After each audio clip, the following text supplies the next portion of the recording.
Y la pandemia lanzó un desafío a la educación a nivel nacional. Y definitivamente, Icar, con estos 2 años, nuestro sistema educativo fue puesto a prueba. Y retornar a las clases presenciales, pues, dejó evidenciado una serie de fallas, de secuelas que nos ha dejado estos 2 años. De hecho, el último reporte y que ha dado a conocer la propia ministra de Educación son las alertas que están encendiendo ante lo que denominan ausentismo marcado en varias regiones del país. Ahora, los diagnósticos ya están hechos. Los parámetros incluso han sido analizados por expertos, Castalia. La pregunta es, ¿qué van a hacer? En este caso, el Ministerio de Educación regente de la educación pública en el país, Castalia. Quiero darle la más cordial bienvenida a Maruja Gorday de Villalobos, ministra de Educación. Señora ministra, qué gusto tenerle con nosotros y creo que hemos dado el tiempo suficiente para que ustedes como autoridad pudiesen hacer los ajustes previstos y qué mejor manera de hacerlo terminando ya este primer trimestre. Primero que todo, muchísimas gracias por estos minutos que vamos a dedicar a esta entrevista y conocer cuál es la evaluación que usted como regente de la cartera de educación hace al finalizar este primer trimestre. Bienvenida. Sí, buenos días, Icar y Castalia. Castalia, feliz cumpleaños, te vi en redes. Muchísimas gracias. Que sobre todo, qué bueno. Gracias. Sí, definitivamente, y agradezco la oportunidad, sobre todo que estamos ya iniciando la última semana del primer trimestre, después de 2 años prácticamente de estar sin esa posibilidad de esa interacción presencial para muchísimas escuelas.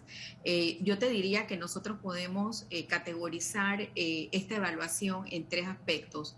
Número 1, el tema académico, y es lo que estamos promulgando, ¿no? Estamos pasando del tema de infraestructura, que es importante y que es necesario, a realmente lo que ocurre en el salón de clases. Y como decía Icar, ya sabemos los resultados. Nosotros nos preparamos, una vez tuvimos los resultados de país, el Ministerio de Educación se preparó con diferentes estrategias de poder disminuir esa brecha de competencias lectoras, que es lo básico y lo que más está afectando a nuestros estudiantes de primaria. Y yo te pongo un ejemplo sencillo, y lo anoté antes que ustedes me dieran el pase. Los niños que en el 2019 estaban en 2º grado, hoy están en 5º grado. Los niños que estaban en 3er grado no estaban en la escuela, y los que estaban en 6º grado ya son graduandos de 9º grado de un nivel primaria, donde esos cruces de trayectoria son significativos en su desarrollo integral, en su desarrollo cognitivo y sobre todo en el logro de objetivos académicos que generan competencias integrales en los niños. Estamos hablando de la competencia de lectura, escritura, la misma comprensión, el desarrollo del pensamiento lógico-matemático, la capacidad de solucionar problemas que se empiezan a incrementar en mayores niveles de dificultad y que obviamente es parte de lo que establece nuestro plan de estudio y nuestro currículo. Sí nos hemos encontrado, y nosotros estamos terminando trimestre este viernes, nosotros nos hemos encontrado con una variedad muy heterogénea de situaciones, sobre todo en los niños entre 3er y 5º grado, los que no estuvieron en las escuelas y los que estuvieron en los primeros grados totalmente a distancia o semipresencial.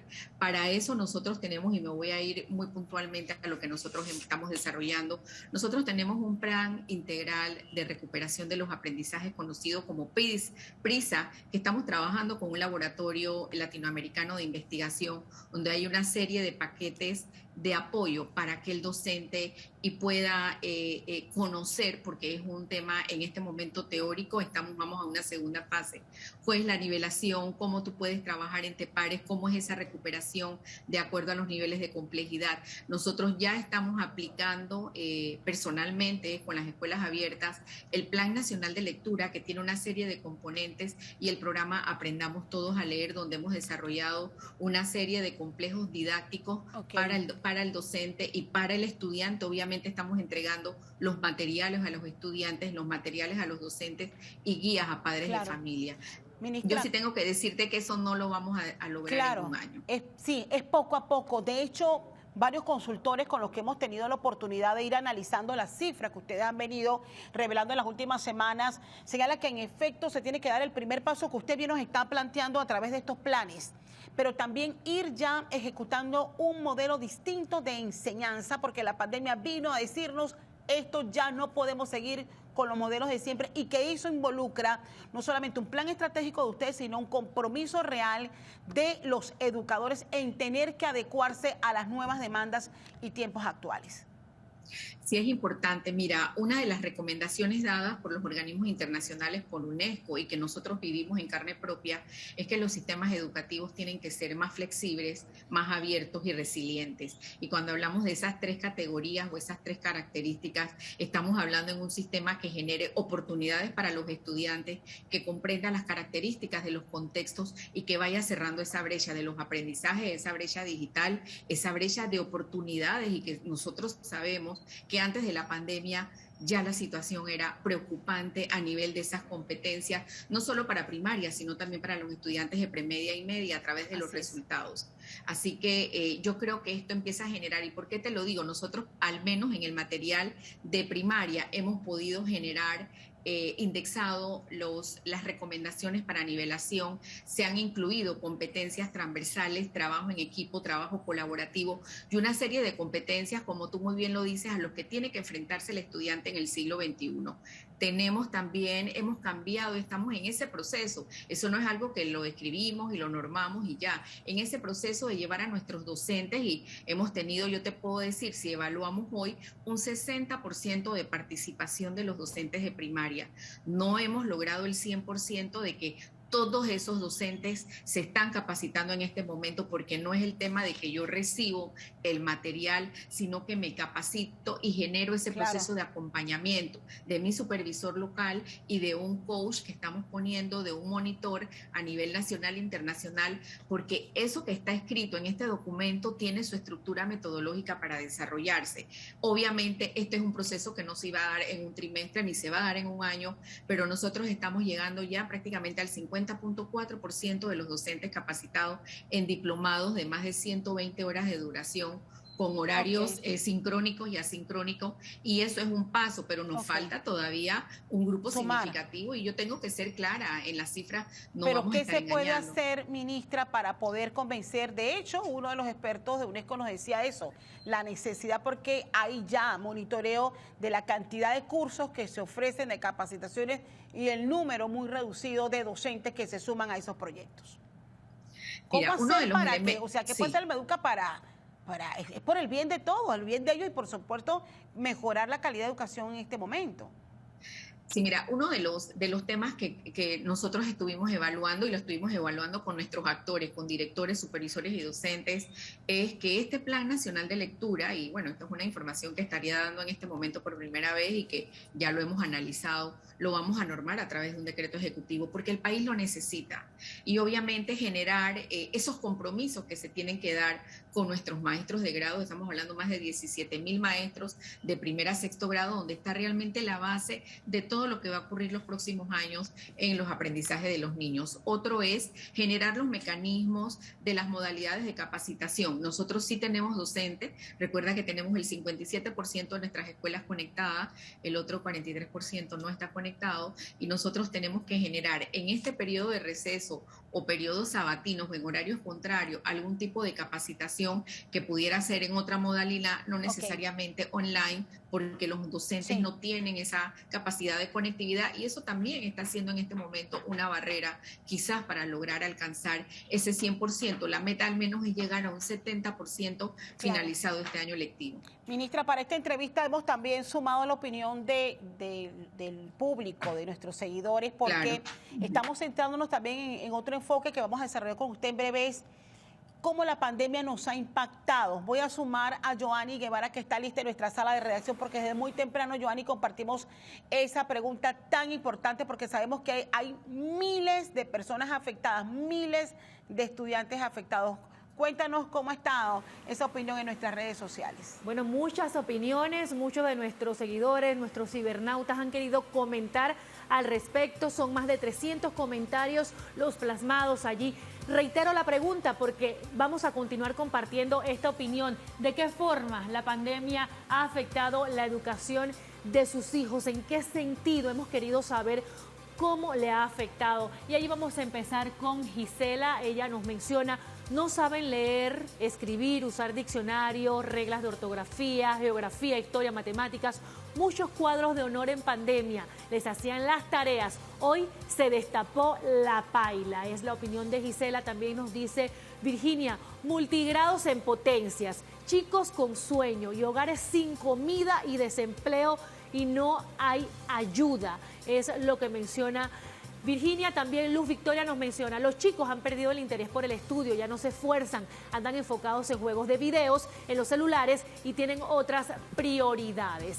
De igual manera nos llega también la opinión de nuestro siguiente cibernauta. Nos dice Cris: la pandemia reveló que la mayoría de esos maestros y profesores viejos no se adaptaron rápidamente a la tecnología para poder dar sus clases. Es lo que menciona él. Y también Suani nos dice: en todo, tengo una niña en primer grado que aún no sabe ni leer ni escribir y la maestra les está poniendo lectura cuando ni siquiera ella les ha dado las sílabas. Me ha tocado a mí ser maestra en casa. Es la opinión de estos seguidores a través de nuestra cuenta de Instagram. Usted siga opinando porque más adelante estaremos compartiendo más comentarios. Bueno, estoy contigo, Castalia. Gracias, Joanny.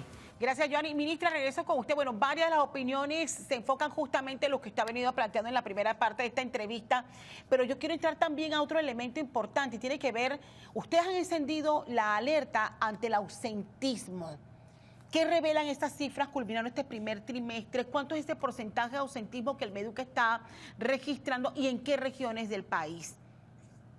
Sí, mira, yo cuando hablamos de ausentismo, creo que lo comenté en una entrevista la semana pasada, es el reporte que tenemos de algunas áreas. Yo te puedo hablar áreas de las comarcas, áreas de Panamá Oeste, obviamente por algunas situaciones que se dan de interrupción de clase. Yo sí tengo que decirte que como país nosotros tenemos un gran reto este año, Castalia, y yo agradezco muchísimo los apoyos de los medios de comunicación, porque nuestro comportamiento de deserción entre el año 2019 a 2021 ya nos generó una alerta el año pasado. En el 2019 la deserción fue el 1.7% de la población matriculada, tanto en el sector oficial y particular, estamos hablando de alrededor de 15.000 estudiantes. En el 2020 baja y obviamente sabemos que fue un espacio muy flexible que extendimos inclusive un año escolar hasta febrero, de los estudiantes que no se localizaron, de los que no pudieron entregar notas, y eso fue una gran lección para nosotros. Y el año pasado esa deserción voló de 11.000 a casi 16.000 en 1.9%.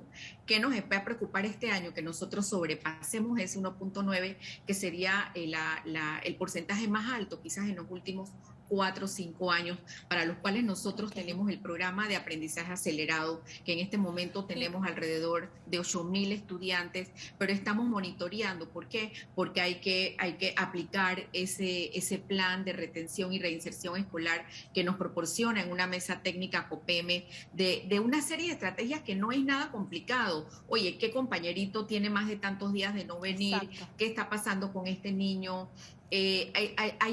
Hubo mucha migración hacia las áreas del interior. Nosotros tenemos no solo la migración del sector particular, que ya podemos estar en 26.000 estudiantes, y eso representa inversión, mobiliario, nombramiento de docente, incremento de espacio físico. En este momento, terminando un primer trimestre, nosotros seguimos dando respuesta de cupos y lo tenemos que hacer. O sea, mientras un niño necesita un cupo, la escuela de la comunidad tiene que generar ese espacio por el derecho a la educación. Y hemos tenido migración hacia Chiriquí, hacia Veraguas y hacia Panamá Oeste, incluso de áreas de Darién, de Panamá Centro, de San Miguelito, hacia estas 3 regiones educativas. Y tú sabes que en Panamá Oeste tenemos un crecimiento de por sí, de la misma característica del contexto, más toda la cantidad de personas y de estudiantes que han migrado, y tenemos escuelas, 2.000 y 3.000 estudiantes, con 35 estudiantes en un salón. Ministra, ¿qué está provocando, según los seguimientos que están haciendo sus direcciones regionales, qué está provocando ese ausentismo? Una de los padres de familia, en la opinión que compartía Joanny, hablaba sobre el impacto de la crisis económica también. ¿En qué medida eso directamente está provocando ese ausentismo? Nosotros sabemos que los estudiantes tienen una tarifa especial para transporte colectivo, que el gobierno a través del programa de PASEU y de becas universales genera apoyos económicos trimestrales, que a través de los fondos de bienestar estudiantil se da un apoyo, pero nosotros sabemos que la crisis económica ha seguido impactando a cientos de familias panameñas. Ese puede ser un factor. Mira, y otro factor que incluso Giovanni lo leyó en parte de uno de los comentarios, el tema socioemocional. Hay chicos que no tienen, y estamos hablando ya de adolescentes y preadolescentes, que es donde yo te puedo decir que esto está siendo una alerta. No tiene motivación. Mira, si tú estuviste en el 2019 presencial en 6º grado, donde la estructura de tener un maestro y de tener X cantidad de asignaturas, y tú estuviste en tu casa o semipresencial o a distancia, y ahora estás en 9º grado, preparándote para pasar a un nivel de media, para poder definir qué bachillerato vas a tomar, y donde tú estás dando alrededor de 8 o 9 asignaturas, donde tienes diferentes docentes. Ese proceso de adaptación en premedia ha sido muy especial. No voy a hablar de crítico, claro, pero muy especial, y ahí es donde empezamos a tener que los chicos no están cumpliendo los trabajos. Hemos hecho un corte en algunas regiones y estamos viendo un alto aumento de fracasos escolares en un primer trimestre, donde se hizo un llamado a una evaluación formativa, porque lo formativa no es que tú no revisas qué está ocurriendo, sino que no asignas una puntuación numérica, porque realmente tú quieres saber es dónde tienes que apoyar al estudiante o dónde el estudiante necesita reforzar el aprendizaje. Yo te digo y te lo adelanto, nosotros tuvimos una reunión el viernes con un equipo nacional de supervisores, directores nacionales y regionales.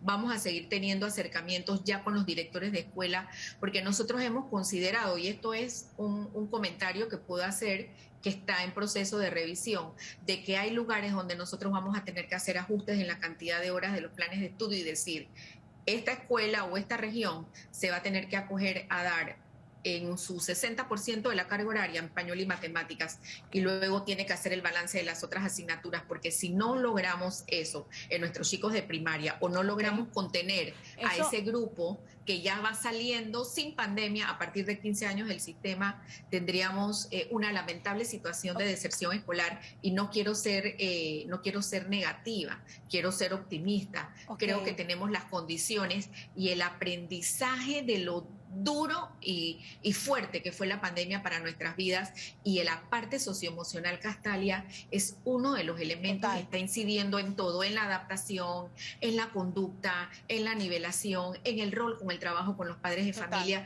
Muchos docentes de nosotros están en proceso de adaptación. O sea, va a cambiar el horario, ministra, como estrategia, porque justamente la próxima pregunta que le iba a hacer era ¿qué va a hacer el MEDUCA para evitar que ese ausentismo se convierta en deserción? Nos reitera, por favor, esto último que nos acaba de decir aquí en Noticias AM. ¿Se están evaluando las regiones educativas? ¿Se está evaluando en qué lugares? De horario, pero ya por lo menos tenemos algunas escuelas que están trabajando nivelación con los propios estudiantes graduandos para los estudiantes de otros grados más bajos. Vamos a empezar a tener lo que hicimos en pandemia, solo que lo vamos a adelantar. En pandemia trabajábamos a partir de agosto con los estudiantes graduandos. Bueno, vamos a tener que empezar a trabajar en julio y tener que ser sostenido. Pudiéramos verificar con los directores qué propuesta tienen, y una de ellas es bajar la cantidad de asignaturas y aumentar las horas. Cuando digo asignaturas son horas de acuerdo a la semana del plan de estudio. Aumentar matemática, aumentar español, aumentar ciencia. Obviamente las otras asignaturas son un complemento y también son importantes, pero generar quizás algunas otras modalidades para trabajar hasta que los niños pequeños logren, como decía una mamá, la niña está en primer grado, posiblemente aprenda a final de año, posiblemente pasando a 2º grado, y revisar qué está pasando con el sistema de calificaciones, y que si tuviéramos que hacer alguna modificación, alguna norma, también sería importante, pero estamos en ese proceso. Lo bueno es que nosotros ya hemos detectado alertas con marca NOVE, o sea, es una alerta roja que tenemos, no de ahora, es una alerta que tenemos desde las pruebas Crecer, y que ahora estamos diciendo, bueno, aquí sí vamos a tener que empezar a tomar acciones. Incluso tenemos los maestros de la comarca que están trabajando hasta los sábados, porque ellos viven prácticamente allá, y ver cómo pudiéramos generar un proceso de nivelación. Dime, Castalia. Por acá me escribe, dice, recuerde que en los colegios privados se está pasando el mismo problema. Si esta medida se aplicaría en colegios particulares, y se va a recomendar también para aplicarlo también en colegios privados. Si nosotros a través de la Dirección de Educación Particular tenemos un contacto muy directo y una mesa de diálogo abierta con los representantes de los colegios particulares, y es como yo te digo, cada escuela tiene su particularidad, pero también yo tengo que decirte que tenemos niños que llegaron leyendo a segundo grado, a tercer grado, entonces eso va a variar mucho de acuerdo al contexto, de acuerdo al liderazgo del director. Mire, eso es importante, a la actitud de los docentes, a ese proceso de adaptación. Mira, hemos instalado una plataforma de país conocida como Esther, hemos habilitado todas las aulas virtuales en la plataforma STEAM. Nosotros necesitamos seguir trabajando con eso que ganamos en la pandemia. Sí. Seguimos con un horario de reforzamiento de las teleclases, tenemos los materiales colgados en el portal digital, pero nos cuesta mucho ese cambio de paradigma. Yo también me pongo en el lugar, yo fui docente 10 años en un salón de clase y yo sé que ese proceso de hacer ese clic no es un proceso de que lo escribo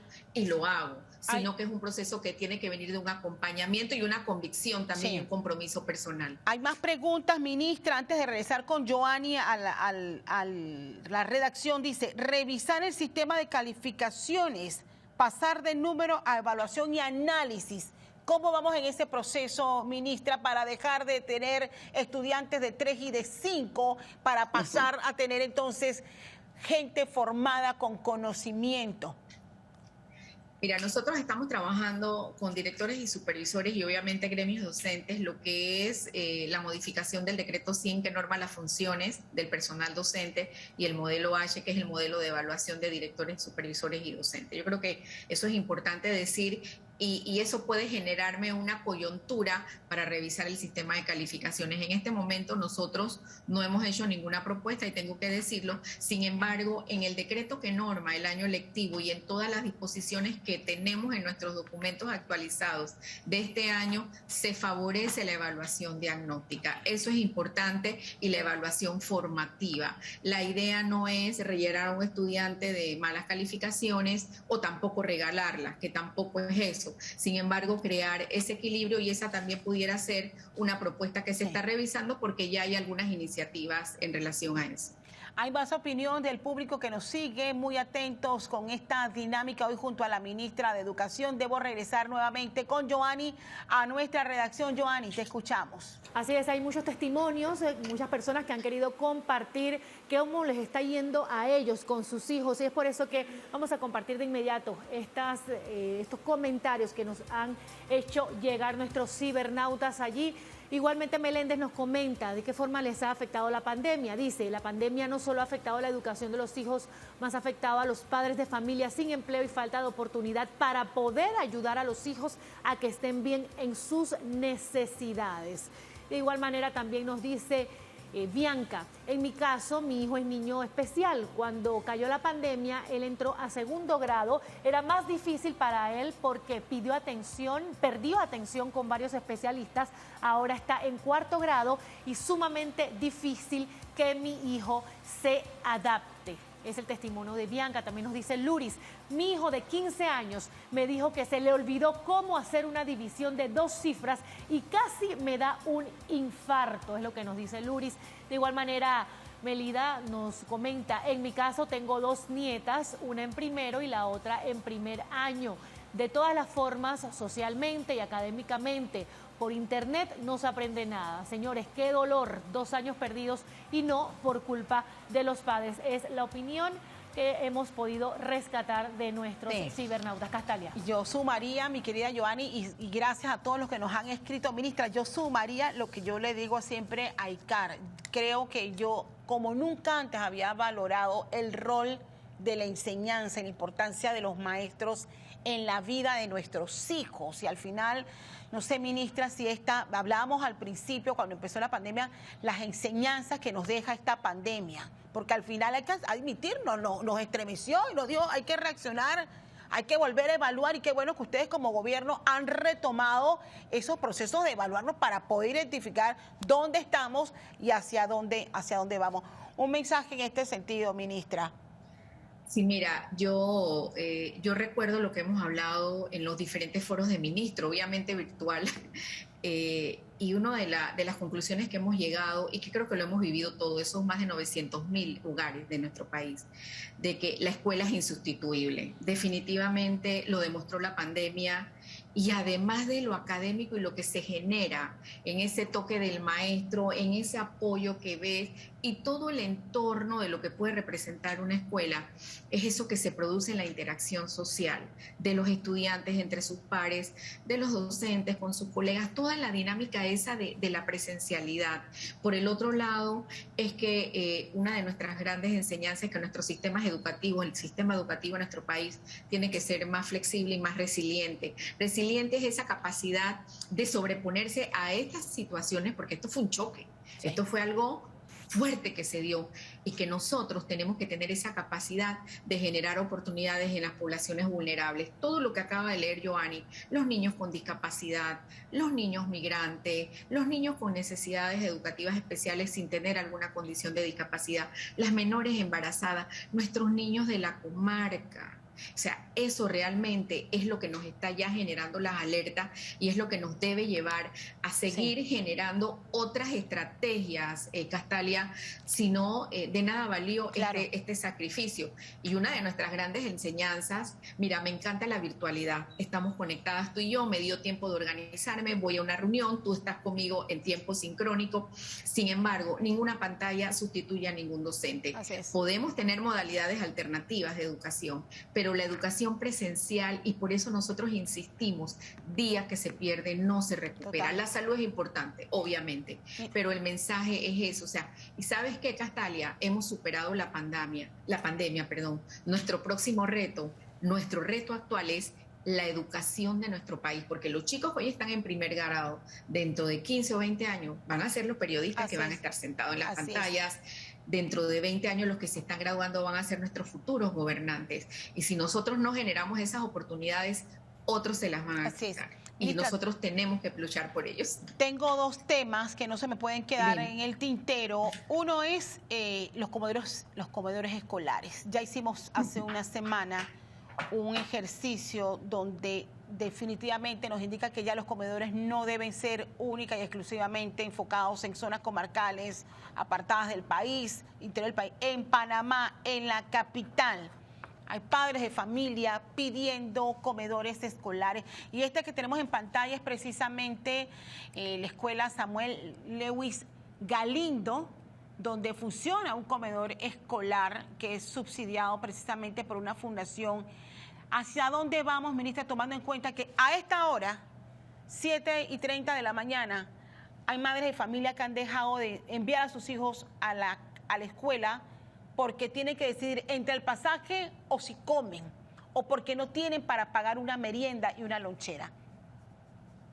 Mira, con el tema de comedores escolares, definitivamente que eso va a depender de cada región y de cada escuela. Hay una asignación en el FESE que se llama Bienestar Estudiantil, y de ahí se fondea todo lo que tiene que ver con alimentación. Por el otro lado, y yo sí tengo que decirlo, el programa de Estudiar Sin Hambre arrancó en 247 centros educativos de las escuelas a las que iba a ser objeto, que eran 1.400 el plan Colmena, y el otro año debemos llegar a 1.000. Sin embargo, las comunidades y las asociaciones de padres de familia se están organizando. Nosotros debemos estar recibiendo ya para la primera semana de julio, por un tema que se da en la contratación y en el acto público, el programa de alimentación escolar complementaria, que es leche, galleta y crema nutricional para entregar. ¿Qué hicimos? Lo hicimos bianual, y el otro año otros niños lo deben estar recibiendo. Sin embargo, nosotros recibimos una donación de Lima de más de 1.000 quintales de arroces, de granos, y hemos despachado significativamente alimentos del Fondo Agropecuario. Yo lo que sí te puedo decir es que voy a dar la alerta a las regiones educativas, a los directores regionales, y sí estamos pidiendo que monitoreen, porque sí hemos escuchado de niños que llegan en situaciones lamentables, con fatiga a la escuela, y que encontramos una escuela que tiene $80,000, ejemplo, en bienestar estudiantil, y el director tiene un temor de utilizarlo. Dios. Sin embargo, ese sigue siendo el reto segundo y tercer trimestre, porque esto es parte de lo que se perdió también, Castalia, no solo lo académico, la nutrición, la salud escolar, el cuidado del niño. todo lo que genera la parte socioemocional, y sí nos preocupa. Es verdad lo que tú has dicho, hay escuelas donde todavía no se han abierto y nosotros estamos dando ese seguimiento. Yo pudiera darte un reporte quizás a final del mes de junio, cuando llevemos 2 o 3 semanas del segundo trimestre, con todo gusto. Ministra, última pregunta y tiene que ver con la investigación que se inició por la denuncia de la desaparición de libros en el Instituto Nacional. ¿En qué ha concluido esta investigación, ministra, o en qué etapa se encuentra? Sí, mira, yo voy a tratar de ser bastante muy específica, porque son 2 procesos. Una vez el hecho notorio, tal cual lo establece la ley, nosotros nos enteramos, solicitamos desde el despacho una auditoría. Sin embargo, ese proceso tiene 2 investigaciones en trámites que no están concluidos. Lo que yo sí puedo decir, y yo tengo que ser muy responsable, todas las obras históricas, los óleos, las huacas, los anuarios, las más de 467 revistas inéditas y originales de la Lotería Nacional estaban empacadas. Ahí se dio una situación entre el reporte que teníamos que tenía la escuela entre el inventario del año 2018, que fue el último, y el hallazgo que se da pues a través de la profesora Iliana, donde nos ponen alerta y para lo cual se levantó una investigación. Lo que se hizo la semana pasada, y yo sí quiero aclararlo, no fue desconocer el grupo que está en medio de esto, porque inclusive yo personalmente los atendí y he estado muy pendiente. Sin embargo, les dije, concluida la investigación, nos reuniremos. Pero nosotros tuvimos una reunión con los estudiantes paralelamente a ese grupo, y sí le dijimos que una vez hayamos tenido información de dónde estaban los libros, al menos los libros de valor histórico, nos íbamos a reunir con ellos. Bueno, la biblioteca está en unas condiciones, la verdad que no son las mejores, no se les permitía subir a la biblioteca, hay todo un tema de desinfección, y lo que sí te puedo decir que los libros que en este momento no aparecen no son esos libros de valor histórico. Ya yo tengo el reporte, pero sí los vamos a tener que recuperar posteriormente cuando cierre la investigación. Sin embargo, es importante entender que había un material de desecho, se estuvo con las autoridades de salud. Sin embargo, los libros de valor histórico, los anuarios que datan del año 1907, los óleos y todo eso ya está. Así que nosotros ahora, y les vamos a pedir a ustedes como medios de mucha capacidad de interacción, vamos a hacer una actividad, no pro rescate, sino para poder fortalecer esa biblioteca tan insigne y de tanto valor histórico para nuestro país. Maruja Gorday de Villalobos, ministra de Educación, esta mañana con nosotros. Ministra, muchísimas gracias por estos minutos. Buen día. Hasta luego. Saludos, Icari y Giovanni. Gracias, Castalia. A usted.